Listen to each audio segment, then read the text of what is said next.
when you choose peace, it comes with a lot of goodbyes. Anything, honestly, anything that has to do with improving yourself, loving yourself, choosing yourself, it comes with a lot of goodbyes. Like anything with growing, it comes with a lot of goodbyes because you're no longer that person that fit the atmosphere.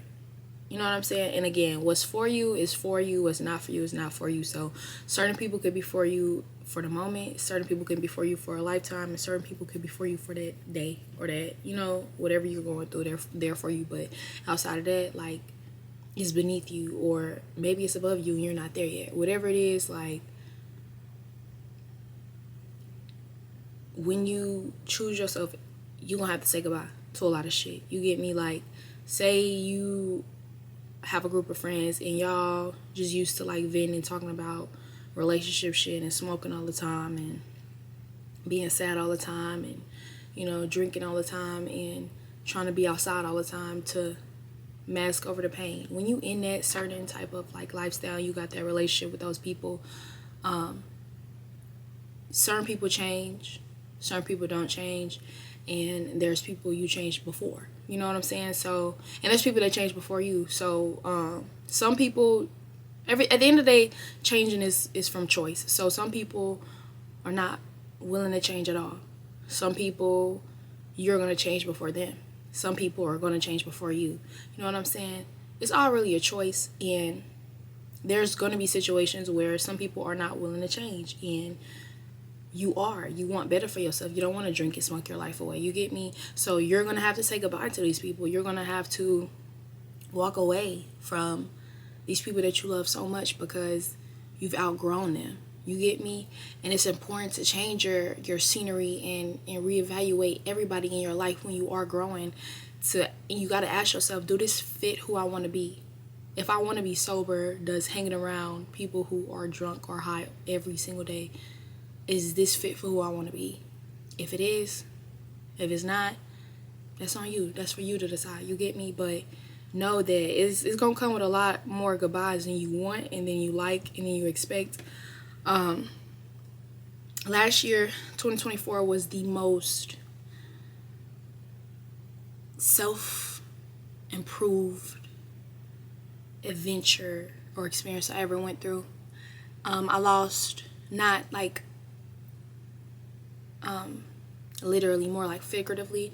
I've lost 3 people that I love to death and really couldn't see my life without them. One was a boy that I was with or talking to, and the other 2 were literally my best friends. And I stopped talking to the boy in June, and I stopped talking to my first best friend in October, and then my second best friend literally like a week later in November. And this was all my choices. These were all my decisions. Honestly, once I decided to stop talking to that boy in June, it was the biggest wake-up call for me, because I would hold on to that boy for dear life. You know what I'm saying? Like, I knew he wasn't good for me. I knew it wasn't meant to be. I knew all his flaws. You know what I'm saying? But I loved him. I really loved him. And that's all I did, though. You know what I mean? Like, you get to a point when you realize, what's love got to do with it? Like, love is not enough, and you're just holding on certain people because you love them, not because you really can't live without them, not because you can't do better. It's because you just love them. You know what I'm saying? But you literally got to ask yourself, what's love got to do with it? And I was taking so much pain from him, so much disrespect from him, so much mental abuse from him, and I just stayed because I loved him. And I knew what it felt like to start over. I knew what it felt like to let go. I knew it was like a grieving process, and I knew that it hurts to like really let go of people you love. So I held on for dear fucking life. And it was a moment where I just felt so shitty about myself every fucking day, and I had the worst anxiety of my life for literally a year and a half, the whole time I was talking to him. It was one day I realized, it's like, I felt that letting him go would be the worst feeling. And that day, it was like, I'm at rock bottom, and it literally can't get no worse. whether he's in my life, whether I let go, it can't get any worse. Like, I'm so terrified of letting him go and like mourning him and grieving him, but I just felt so low. I knew that I couldn't get no lower. You know what I'm saying? So I was no longer afraid of letting him go. I was no longer afraid. I had nothing left. You know what I'm saying? I gave all that I could give. I tried and tried and tried. I wanted him to wake up and realize my worth, but I needed to do that. You know what I'm saying? Because people are a reflection of how you treat yourself at the end of the day. So it was like I realized it's more trauma on me holding on and letting go. And it's this quote that says, if you love somebody that constantly hurts you, keep loving them, or love yourself and walk away. You know? And story of my life, you know, that's what happened with that. I just let him go. I decided to love me and let him go. Fast forward months later, my first best friend, I feel like she grew to disrespect me behind her girlfriend.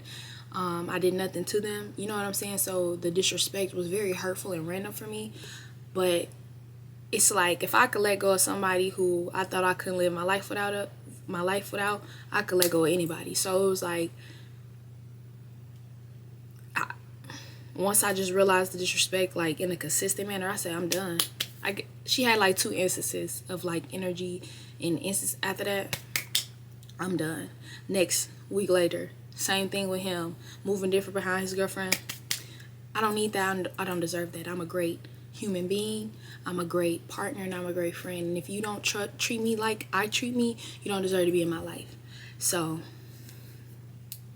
you know, staying with those people disrupted my peace because I was overthinking a lot and I had a lot of anxiety, and if it costs you your peace, it's too expensive. So I'm like, I'm not finna keep dealing with this shit and experiencing this shit. So I did it, and I was like, fuck this shit, you know.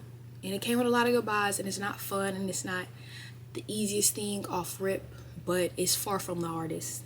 It's far from the hardest. The hardest thing is to live with the anxiety daily and the overthinking daily and the treatment. So I would do it 1,000 times over again. And it honestly makes me happy that I choose myself and proud of myself and how far I've come. So, you know, it just make everything else easy. Like, everything else easy. Like, it's easy to realize who's there for you, who's not there for you, and it's easy to let it go, because it's like, it may hurt my feelings, it may, you know, make me feel away, but, you know, my soul is far more in pain when I stay in rooms that tolerate me, not celebrate me. So yeah.